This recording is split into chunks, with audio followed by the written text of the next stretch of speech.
Everything லேர்னிங்கோட YouTube சேனலை பார்க்கும் அனைத்து நல்ல உள்ளவங்களுக்கும் வணக்கம்.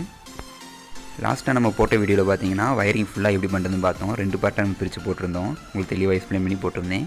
இப்போ 3வது பார்ட்டாக நம்ம என்ன பண்ண போகிறோம் பார்த்தீங்கன்னா, இந்த பார்ட்டில் இந்த வீடியோவிலேருந்து நம்ம ஒரு சுவிட்ச் பாக்ஸ் எப்படி அசம்பிள் பண்ணுறது, எப்படி சுவிட்சஸ்லாம் வைக்கிறது, எந்த மாதிரி ஃபார்மேட் சுவிட்ச் வைக்கணும், அது எப்படி கனெக்ஷன் கொடுக்குறதுன்னு சொல்லிட்டு ஃபுல்லாக நம்ம தெளிவாக பார்க்க போகிறோம். இப்போ நம்ம வீடியோக்குள்ளே போகலாம். இதுக்கு முன்னாடி போட்ட வீடியோவோட லிங்க்கை டிஸ்கிரிப்ஷனில் கொடுத்துருக்கேன். பார்க்காதவங்க பார்த்துட்டு வந்துடுங்க. இந்த டாப் சீட்டை தான் நம்ம மாட்ட போகிறோம். இதை ஃபுல்லாக நான் ஓப்பன் பண்ணிக்கிறேன்.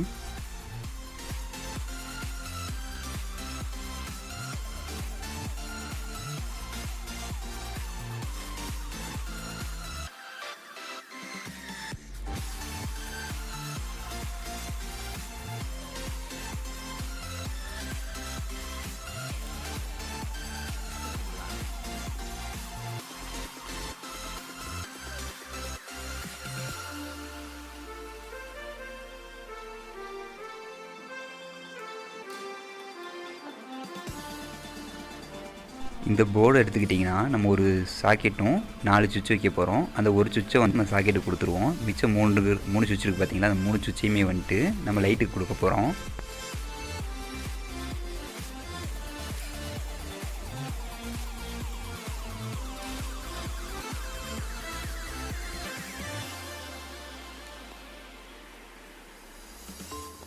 இந்த மாதிரி ஒரு வயர் எடுத்து வச்சுட்டு இதோட ஸ்லீவை மட்டும் ரிமூவ் பண்ணிக்கோங்க.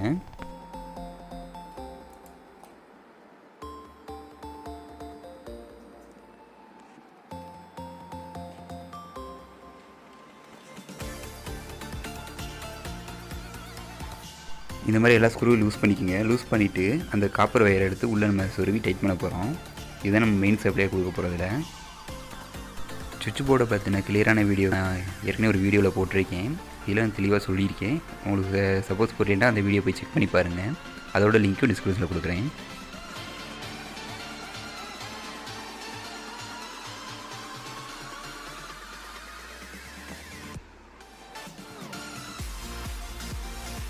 நமக்கு வேணுங்கிற அளவு வச்சுட்டு மிச்சத்தோட வெட்டி விட்ருவோம்.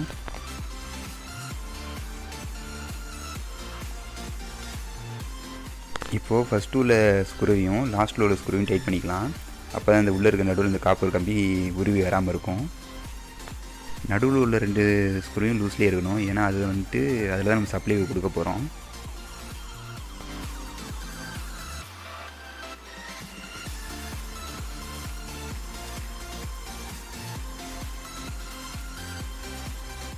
இப்போ கடைசி சுவிட்சிலேருந்து நம்ம சாக்கெட்டுக்கு ஒரு பவர் லைனுக்கு வயரிங் இழுத்து விட்டுக்கலாம்.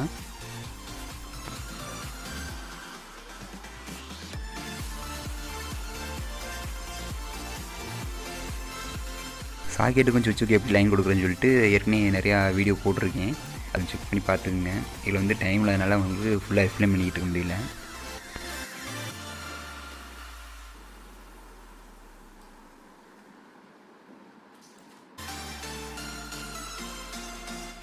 இப்போ இந்த வயரை பூரா அவுத்து எடுத்துக்கலாம். சும்மா முடிச்சு போட்டு வச்சுருந்தோம்னா அது ஃபுல்லாக அவுத்து எடுத்துக்கலாம். இதில் பார்த்தீங்கன்னா ரெட் கலர் வந்து ஃபேஸாகவும் ப்ளூ கலர் நியூட்ரலாகவும் கொடுத்துருக்கோம். அந்த பச்சை கலர் வந்து எர்த்தாக கொடுத்துருக்கோம். இது 2 சுவிட்ச் பாக்ஸுக்கு போக வேண்டியது.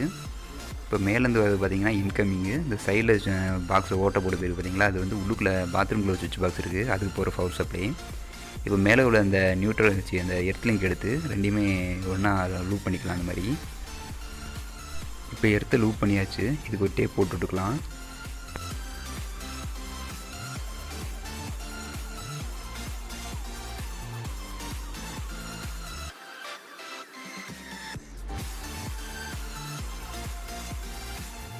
அடுத்த லூப் வந்து நியூட்ரலுக்கு தான். எப்பயுமே வந்து ஃபேஸை கடைசியாக தான் நம்ம இது பண்ணாலும் பண்ணணும். ஏன்னா வந்துட்டு நியூட்ரல் வழியில் ரிட்டர்ன் வரதுக்கு வாய்ப்பு இருக்குது. இதை ஒரு ப்ரொசீஜராகவே வச்சுக்கோங்க. ஃபஸ்ட்டு வந்து எர்த்து லூப் பண்ணணும், அடுத்து தான் நியூட்ரல் லூப் பண்ணணும், கடைசியாக தான் நம்ம ஃபேஸ்லேயே கை வைக்கணும்.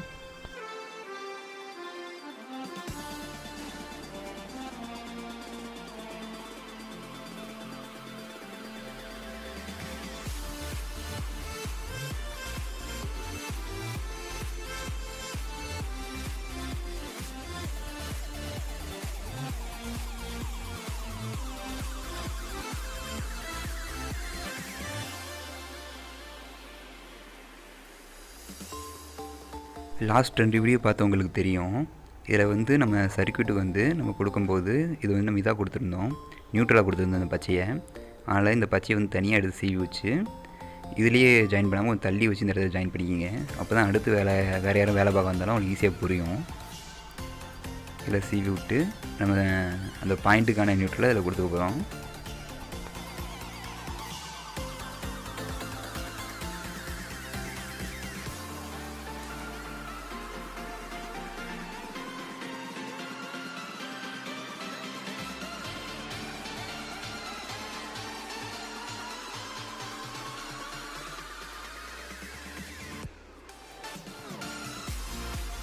அவ்வளோதான். இந்த மாதிரி கண்ட்ரோல் சர்க்யூட்டை பண்ணி தனியாக எடுத்து வச்சுட்டு இதுக்கு ஒரு டேப் அடித்து வச்சுக்கலாம். இதில் ஃபுல்லாமே சப்ளை வர்றது. இதில் வந்து தனியாக டேப் அடிச்சுக்கலாம். இது வந்து ஃபுல்லாமே லோடுக்கான பாயிண்ட்டு.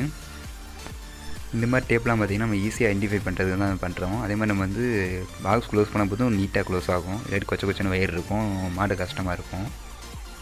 இப்போ நம்ம ஒவ்வொன்றா செக் பண்ணி பார்த்து கொடுத்துக்கலாம் ஒவ்வொரு லைனையும். ஃபஸ்ட்டு சுவிட்ச் பாக்ஸுக்கு பவர் லைன் எப்படி அசம்பிள் பண்ணுறதுன்னு காட்டுறேன் பாருங்கள். இப்போ இந்த ரெட் கலர் தான் நம்ம ஃபேஸாக கொடுத்துருக்கோம் பார்த்தீங்களா. ரெட்டை வந்து நம்ம லூப்லாம் பண்ண முடியாது, அது மேலே பண்ண பார்த்தீங்களா, 2 வேறு ஜாயின் பண்ணுறது அப்படி பண்ணக்கூடாது. இந்த மாதிரி சுவிட்ச் பாக்ஸ்லேயே வந்து நடுவில் 2 சுவிட்ச் வச்சுருக்கோம் பார்த்தீங்களா, அந்த ஸ்க்ரூவை லூஸ் பண்ணி வச்சுருக்கோம் பாருங்கள், டைட் பண்ணாமல். அதுக்குள்ளே வச்சுட்டு டைட் பண்ணிக்கலாம். இதே மாதிரி இன்னொரு ரெட்டு, இந்த ரெட்டுக்கு பார்த்தீங்களா உள்ள சுவிட்ச் பாக்ஸ் போகிறதுக்கு, அதையும் எடுத்து இந்த சைடில் உள்ள சுவிட்சில் கோர்த்து விட்டு இதை டைட் பண்ணி விட்டுக்கணும். பவர் வந்து பேசப்படாமல் இந்த மாதிரி தான் நம்ம லூப் பண்ணணும். சும்மா டேப் அடித்து சுற்றி லூப் பண்ணுறதுனா சரிப்பட்டு வராது. அடுத்து வந்து இந்த இந்த பச்சை வேர் எடுத்து சாக்கெட்டுக்கு மேலே கொடுக்கணும். இதுதான் எர்த்தோட பாயிண்ட்டு. எல்லாத்தையும் கொடுத்து டைட் பண்ணிவிட்டு லைட்டாக வயர் இழுத்து பார்த்துங்க எது லூஸ் இருக்கான்ட்டு. வயர் கழட்டு வந்துடக்கூடாது, அதான் முக்கியமான விஷயமே. இதுதான் நியூட்ரல். இந்த நியூட்ரல் எடுத்துகிட்டு வந்து சாக்கெட்டோட இன்னொரு எண்டில் போய் கொடுக்குறோம். இங்கே வச்சு ஃபுல் டைட் பண்ணிக்கிங்க. அவ்வளோதான், பவர் ஒயரிங் ஃபுல்லாக பண்ணி முடிச்சாச்சு. இதுக்கடுத்து நம்ம கண்ட்ரோல் ஒயரிங் பண்ணணும். அந்த 3 வயர் மஞ்சள் நீட்டிக்கிட்டு இருக்குது பார்த்தீங்களா, இந்த 3 தான் நம்ம அடுத்து பண்ண போகிறோம். இது 3மே ஒவ்வொரு லைட் பாயிண்ட்டு. இப்போ இதை எடுத்து கொடுக்க ஆரம்பிச்சிடலாம். முதல் செக் பண்ணி பார்ப்போம் ஒவ்வொன்றா சிவி. இப்போ இந்த உள்ளுக்குள்ளே நம்ம லைட் மாட்டிருக்கோம் பார்த்தீங்களா, நம்ம வந்து இதில் பவர் சப்ளை வந்துக்கிட்டு இருக்குது. உள்ளுக்குள்ளே மாட்டுற லைட்டை வந்து எந்தெந்த லைட்டு எந்த வயரில் எரியுன்னு செக் பண்ணி பார்க்கணும். இப்போ ஒரு வயரை வைக்கிறேன். இது பார்த்திங்கன்னா சென்ட்ரல் உள்ள லைட் எரியுது. இது நம்ம தனியாக ஒரு பாயிண்டாக கொடுத்துருக்கோம். இந்த இது பார்த்திங்கன்னா அவுட்டரில் உள்ள 4 லைட்டும் எரியுது. அப்போ பேலன்ஸ் உள்ள வயர் பார்த்திங்கன்னா நம்மளுக்கு இதாக இருக்கும், ஒரு பல்ப் ஹோல்டர் கொடுத்துருந்தோம்னா அதுக்கான வயராக இருக்கும். அதை விட்டுட்டு இப்போ வந்து நம்ம வரிசையாக லைட்டுக்கு மாட்ட ஆரம்பிச்சிடுவோம்.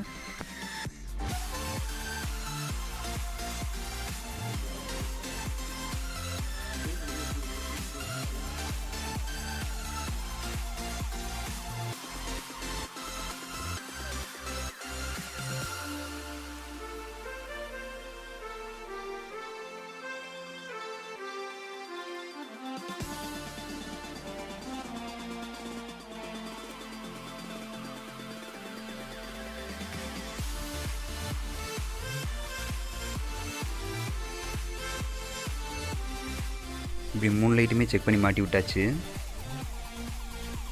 இப்போ நான் எக்ஸ்பீரியன்ஸ் இருக்கனால அது மாதிரி வேகமாக வச்சு பவர் சப்ளை வரும்போது மாட்டிக்கிட்டு இருக்கேன். நீங்கள் இப்படி பண்ணக்கூடாது, எப்போயுமே மெயின் ஆஃப் பண்ணிட்டு தான் வேலை பார்க்கணும். இப்போ ஃபஸ்ட்டு சுவிட்சை போட்டு பார்க்குறேன். ஃபஸ்ட்டு வந்து சென்ட்ரல் லைட்டு கொடுத்துருக்கேன். அடுத்த சுவிட்ச் போடும்போது அந்த 4 லைட்டுமே எரியுது. 3வது உள்ள சுவிட்சுக்கு வந்து அந்த பல்ப் ஹோல்டர் கொடுத்தாச்சு. அவ்வளோதான் ஃப்ரெண்ட்ஸ், இந்த மாதிரி பாக்ஸை மாட்டி விட்டாச்சு. இதோட இந்த எலக்ட்ரிக்கல் வயரிங் வீடியோ முடியுது. இதில் எதுவும் டவுட் இருந்தால் நீங்கள் கமெண்டில் போட்டு பாருங்கள், நான் உங்களுக்கு ரீப்ளை பண்ணுறேன். தேங்க்யூ ஃபார் வாட்சிங். இதே மாதிரி உங்களுக்கு வீடியோ நிறையா நான் அப்லோட் பண்ணுறேன். சப்போர்ட் பண்ணுங்கள். பாய்.